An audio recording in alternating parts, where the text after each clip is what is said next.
2 of former President Trump's second impeachment trial. House impeachment managers are presenting their case with never-before-seen Capitol security footage. Nadia Romero is live in Washington with the very latest. House impeachment managers arguing today that the former president essentially brainwashed his supporters into believing that the election was stolen from them. And then they say Donald Trump cheered as they stormed the Capitol. The Senate will convene as a court of impeachment. The case against Donald Trump continues in the impeachment court of the Senate. Donald Trump surrendered his role as commander-in-chief and became the inciter-in-chief of a dangerous insurrection.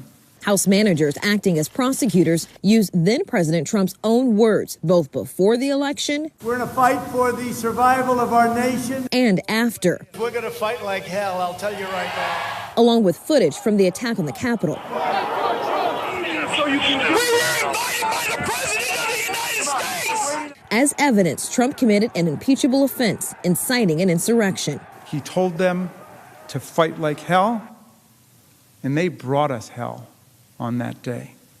He alone, our commander-in-chief, had the power to stop him. And he didn't.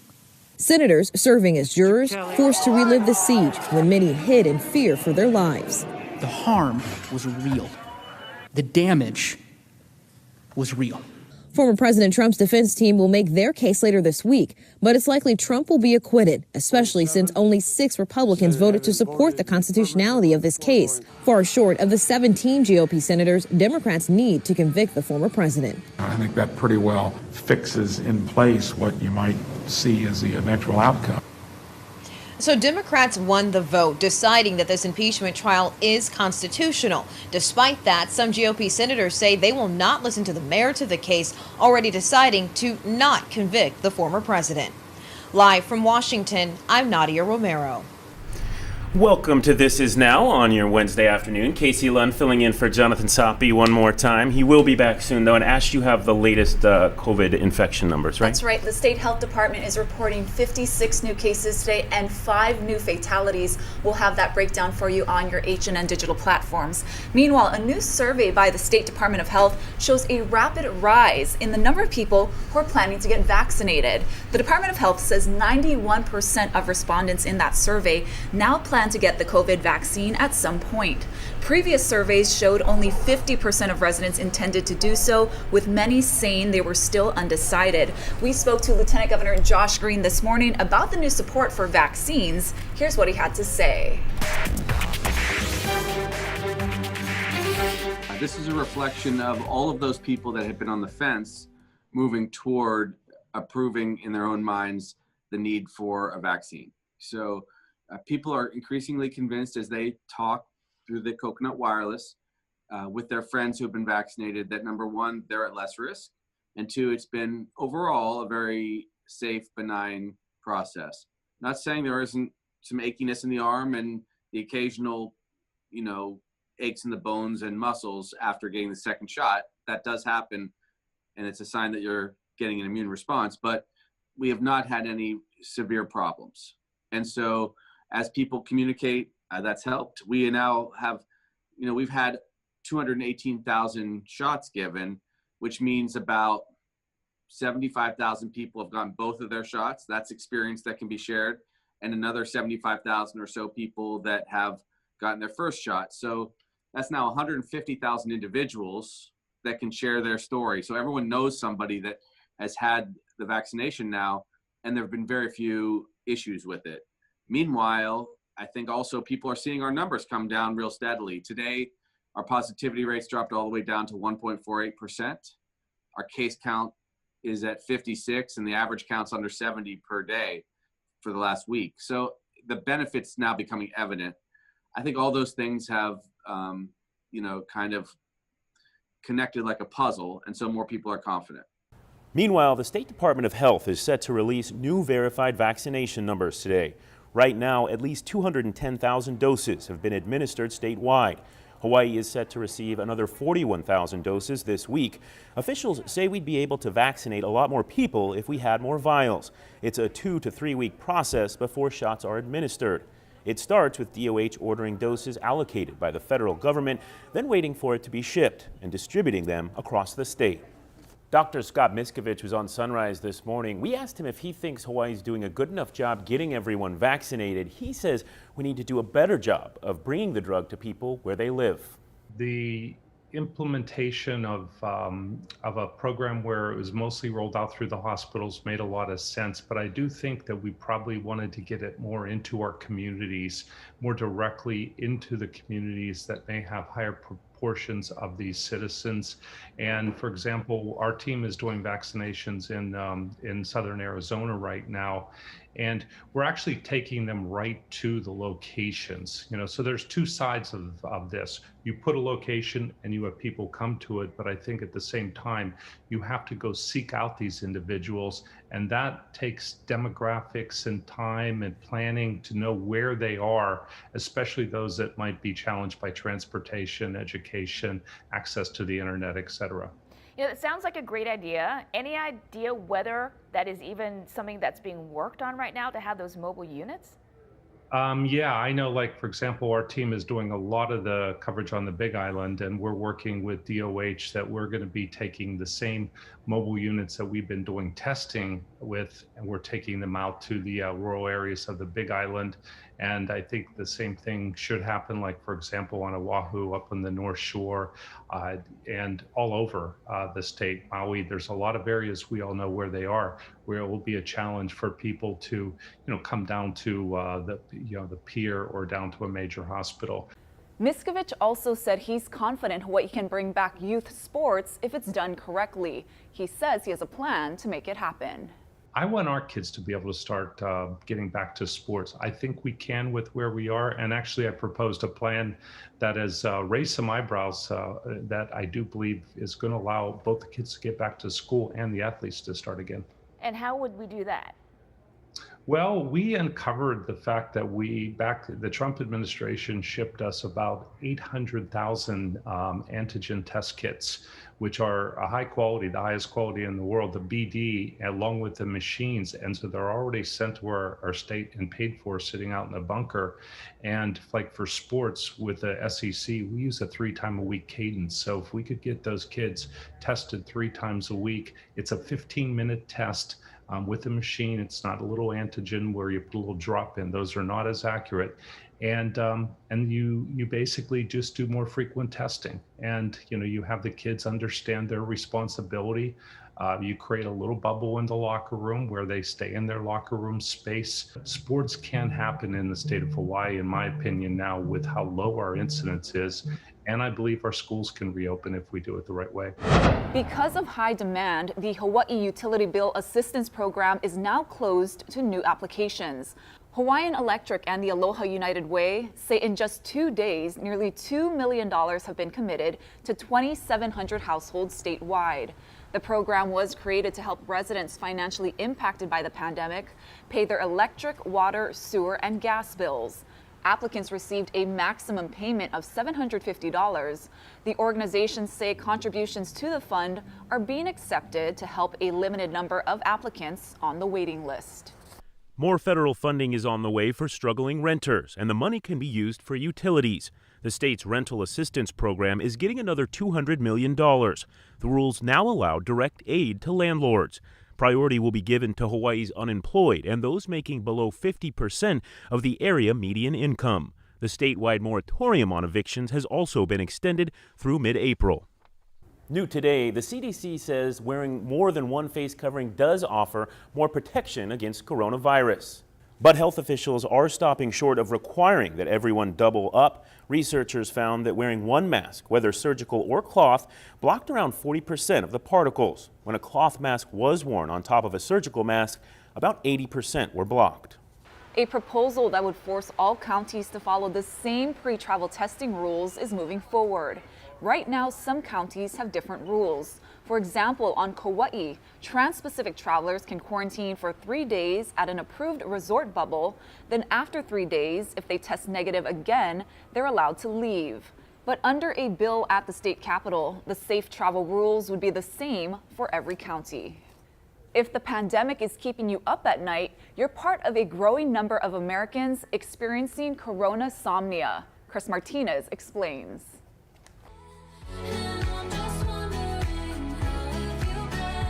Singer-songwriter Courtney Stoll of the pop duo YVR is used to late nights, but not like this. I've always been a night owl, but during quarantine, it's like a whole other level. She's been struggling to fall asleep and stay asleep. Anxiety is running high. It's a crazy time right now, and I think it's just scary not knowing when venues are going to open back up, when, I can start working full speed again. A study published this month in the Journal of Clinical Sleep Medicine found about 40% of people are experiencing sleep problems during the pandemic, and Google searches for insomnia spiked 58% during the first 5 months of 2020, peaking around 3 a.m. Those are people that are up having difficulties and trying to kind of figure out what's going on. UCLA sleep medicine physician Dr. Joshua Rowland says increased stress and anxiety and disrupted work and life patterns are all contributing factors. To kind of combat that, we want to try to normalize things as much as possible, which is sometimes easier said than done. Besides reducing caffeine and alcohol, doctors say go for a walk each day to get a little sunlight and some exercise. Doctors advise keeping your sleep space sacred, no working in bed, and no screen time, which interferes with sleep. Often what I'll do for patients who have a lot of stress, that when they lay down, it all starts to bubble up, is I'll have them either make a diary or make lists a little bit prior to bedtime and hopefully get all that out of their head. Stahl says meditating at night has helped, and experts agree that can be part of a healthy wind-down routine before hitting the hay. Chris Martinez, CBS News, Los Angeles. The Hawaii U.S. Attorney's Office confirms that Kenji Price has been asked to resign by President Biden. Price was appointed to the position by Donald Trump. It's common for new presidents to replace U.S. attorneys. It's also common for U.S. attorneys to tender their resignations when new presidents take office. Price's office did not confirm, however, whether he will actually submit his resignation. Could Hawaii finally get a state lottery? That's possible under a Senate bill that will be discussed today. The bill would allow the lottery to begin next January. The proceeds would go to funding public schools and universities. One of the supporters of the bill is Michelle Kidani, who is the Senate Vice President and the chair of the Education Committee. The search for a mother of three who grew up in Hawaii is now expanding to the San Diego area. Now that family is reaching out to their friends here for help. Like a river flows surely to the sea. May Maya Millette has a love for music, hiking, and her family, especially her 3 children. Her sister says she would never leave them behind. We're still missing our sister, so she's still not home. It's been 4 weeks, more than 4 weeks, and she's still not home. And I can't imagine, her kids, they're feeling, not having mommy around for 4 weeks. Millette's husband Larry told loved ones he last saw her on January 7th at their home in San Diego. Larry said that they did have a fight on Thursday night, and then maybe she just want to, get off from, everybody, doesn't want to talk to anybody. So she stayed in the room all day. Reports say Millette's husband has stopped cooperating with police and has retained a lawyer. The community has been holding weekly searches, and police obtained a search warrant for the home. But so far, no real leads. He said they're getting bombarded with the phone calls and that they're looking at every possible lead. They're looking into it. Every single phone call, they are following up on it. Right. And hopefully one of those phone calls leads to something. Millette graduated from Radford High School. Her husband, Larry, graduated from Wanalua High School, and the two got married in Kaka'ako in 2000. Mary Chris says she's unsure if Larry hurt her sister. She just wants answers. From the bottom of our hearts, we hope he had nothing to do with my sister's disappearance. A crash in Waipahu damaged 2 cars and brought down a power line, prompting officials to close a nearby school. That's where Billy V was this morning. Thank you very much. We're here in Waipahu fronting Lanakila Baptist Church and School. Just to let you know that the elementary school is shut down for today. The high school is still operating, but the elementary school shut down. That's according to elementary principal Gordine Leverett. Talk story with her this morning. That's because This accident is right in front of their gates. Hawaiian Electric's working on the problem, but let's go ahead and show you the cars. Once again, a car traveling westbound sideswiped this truck. Also some damage here to the car next to it. But right here where they're digging, that's where the pole is going to be replaced. That pole was damaged. Hawaiian Electric made quick work of it, cutting it down, making sure it's out of the way. Their line is still up, but down on the roadway, this is communication lines. And so we can't open up the road until those communication lines have been secured.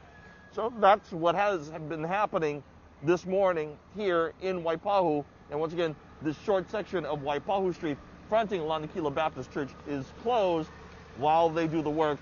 And once again, elementary school closed. High school, which is a little bit further on down, is open. From Waipahu, I'm Billy V for This Is Now.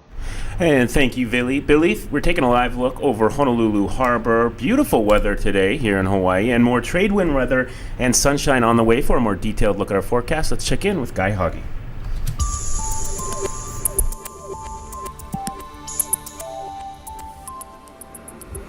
How's it on this Wednesday? It's real easy to see this clear slot of weather that we're sitting in right now. We're saying bye-bye to that front that brought some thunderstorms and some heavy rain and some flooding conditions to the Big Island yesterday. However, another front is looming. It's heading this way, expected to impact our weather the early part of next week. We could see another run of rain come in sometime between Sunday, Monday, and Tuesday. And then right now, though, you can see it's looking rather nice, and the winds are shifting slowly more to the east. And as that happens, we'll get slightly warmer temperatures today than yesterday when the winds are more to the north. So here's today in a nutshell. Mostly sunny skies, minor splashes, easterly winds running 15 to 20. Temperatures slightly warmer, 82 degrees in Kahului, 80 here in Honolulu. Now the surf's on the way down. And with those winds shifting, conditions should clean up today. Remember, yesterday was basically unrideable, 7 to 10, but another big swell is due into north and west shores on Friday. That could trigger another high surf warning. So really nice weather for the next couple of days. The winds will slow down tomorrow, picking up again for the weekend. We could see a few more showers. That front I was talking about expected to come on in, get a little closer, shift the winds on Sunday to corner winds. Air quality could be an issue there, and then more showers starting to build Monday and Tuesday.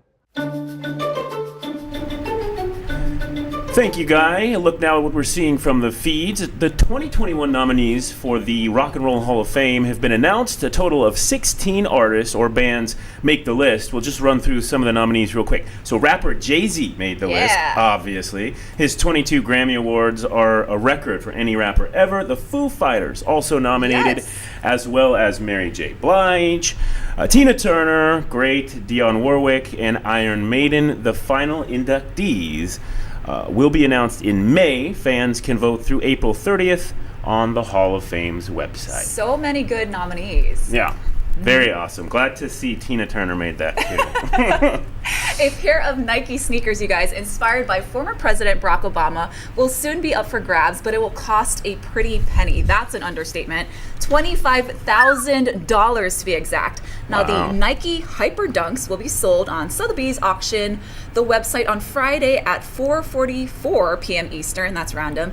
Well, that time, I see. The time is a reference to Obama being the 44th president of the United States. Now, the shoes are white with a dark blue Nike swoosh, and the presidential logo is on the tongue flaps. According to the auction house, only 2 pairs of this special sneaker were made, adding that the one for sale was not even owned or worn by the former president. Now, the other pair was made for Obama in 2009. That's a lot of money for something he's never even worn. That's right. So between that and the jersey, how much did the jersey go for? It's Punahou $22,000 or something like that. So that and the kicks, you're looking at a pretty pricey outfit, Obama outfit. Yeah. So this is interesting. Testing for coronavirus is expanding to include our 4-legged friends. So a handful of pets across the U.S. have already tested positive, and over in South Korea, they're getting aggressive about pet testing. Now, after a kitten tested positive last month, the country is now testing all pets with a cough or fever for coronavirus. I didn't know pets could have coughs or fevers. Isn't that on Seinfeld where the dog has a cough, or what show is that? Well, health experts say there's no evidence people can catch the virus from their pets, but like their owners, all animals that test positive for COVID will be kept in isolation for about 2 weeks. Can you imagine testing a cat? No, I can't. The poor dog. I mean, I have a hard time when I get my test, like not sneezing and dealing with the I couldn't imagine. Yeah, that would not be fun. I know. And time for some good news, everybody. So a Hawaii man begins his journey on a nationwide reality show, doing what he does every day, which is working really hard. Now, he's one of several contestants trying to show that they are tough as nails. And Billy V earlier, before today, had a chance to catch up with him. Let's check it out. Let's check it out. My name is Cyril. I'm a power line technician. I'm from Hawaii, and they call me Zeus. I got the power. Tough as Nails is on KGMB tonight, and a Hawaii boy is part of the contestant pool for season 2. You know, the show's condensed into, I think, 30 minutes or so. It's not as easy as it looks. You know, seeing season 1, I was kind of like, man, I could do that, you know?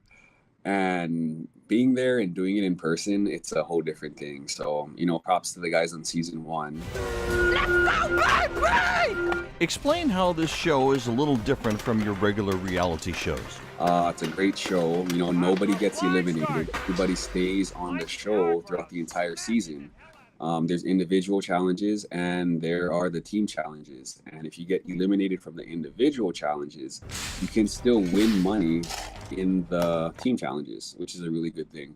An all-new 2021 Ford F-150. And of course, the overall winner takes home a F-150 and $200,000. So tell me, where does the nickname Zeus come from? Zeus came about through my Instagram. I wanted to use Instagram as a platform to kind of, I guess, show what linemen do. There's not many people that know what linemen are, especially in Hawaii. So I kind of just started an Instagram to kind of show people what we do as linemen, get some exposure that way. And I had to pick a name, so I just figured Zeus was pretty cool because he's the god of thunder and lightning. Want to say hi to anybody in particular? Shout out to my family. Thanks for all the love and support. Shout out to my wife for supporting me throughout this entire thing. And my kids, I love you guys.